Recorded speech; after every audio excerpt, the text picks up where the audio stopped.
হে ঈমানদার ব্যক্তিরা, আল্লাহ তাআলা তোমাদের জন্য যে পবিত্র জিনিসগুলো হালাল করে দিয়েছেন তোমরা সেগুলো নিজেদের জন্য হারাম করে নিও না, আর কখনো হারামের সীমা লঙ্ঘন করো না।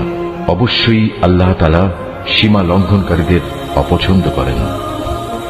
আল্লাহ তাআলা তোমাদের যে হালাল ও পবিত্র রিজিক দান করেছেন তোমরা তা খাও, এবং এ ব্যাপারে সে আল্লাহ তাআলার সীমারেখাকে ভয় করো যার উপর তোমরা ঈমান এনেছো।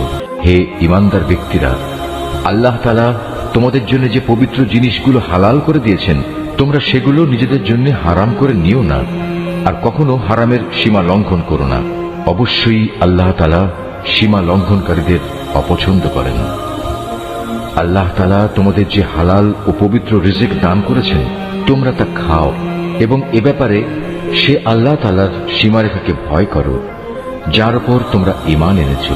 আমাদের এই সহজ সরল বাংলা অনুবাদ কোরআন মজিদটি সংগ্রহ করতে শরীফুল আর্ট অফ নেচার পেজে মেসেজ করুন অথবা স্ক্রিনে দেওয়া নম্বরে হোয়াটসঅ্যাপে যোগাযোগ করুন।